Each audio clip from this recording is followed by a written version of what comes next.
Why mga saitan, naiman tuwa gawi Naiman tuwa gawi, nagyasok yabaling tanong sa ingit. Sobra na yan pagod yung biyahe. Sobra na yan daming ganap. Let's go! Napagkalis pala namin na dumiretso na kami sa Iligan City. Yes sir! Kasi natinanong ko pala sa umi ko kung bukas pa yung Raquel kasi gusto ko mag-try magkain doon. Sa sobrang excited ko na namyolog niya salamin ko na namyabsapsap. Kaya tara, to be continue para tumakbo-takbo. At nandito na pala kami sa Iligan City, Central Public Market. Tapos na nagulat ako kabiglang napunta dito yung mga jeep sa ulo ng apo. Guys, biliyabang pang pala yan. Na habang naglalakad ako na panahon pa lang ngayon ng durian. Sobra na yan, mapiya na yan itam. At habang palapit na ako na biglang bumabalik yung pagiging bata ko. Kabataan ako pala. Huling punta ko pala dito nung 8 years old ako. At nung nakita ko yung menu nila, walang pinagbago. May durian pa rin. Yes sir. Tapos sinaya ko yung kasama ko, ayaw niya kasi mado. Kaya pala konti yung ulam nila kasi kakabukas pala nila. Siyempre sobra na yan, napaga yung punta ko na yan. Nakakamiss talaga pag kumakain na kasama nga. Kinainan mo nung ubat ako. Yes sir. Tapos na ito pa yung masaya dito. Tingnan niyo yung luya nila oh. Sobra na yummy kay ito. Tapos na ito pa yung masarap na dessert. I love you Raquel. Mamimiss kita, baka di na ko makabalik dito. Yes sir. Tapos na hinanap ko yung mga kasama ko na nung nakita ko sila na nagsisigupan na pala sila. Guys, ganyan na pala yung sign ng mangingi ng sigupan. Pagkatapos ko mangingi na tiyutunan ko na yan. At guys, dito na pala kami nakatambay sa public market na may dumadaan ng jeep ng ulo ng apo. Na guys, pagkatapos na pala namin na sumakay ng kutsi na after 40 minutes, namyakaw man na kami. Iwan ako, saan na banda yung naglalakad ako?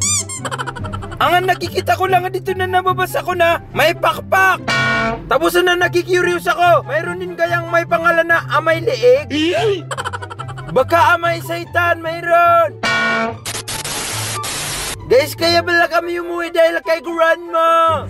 Wala nang ibang dahilan. Kaya pagkatapos pala namin na makita si grandma, nagsiuwi na kami sa amin. Guys, pagkapasensyahan yun ako dahil binidiwan ako yung mga tao. Sobra na yan kasi na-curious ako dito sa hospital na to na sobrang daming tao. Tingnan niyo pa yung mga pasyente na sobra-sobra na yan. Sobra na siguro maliit na tong hospital na to para sa Lanao del Sur.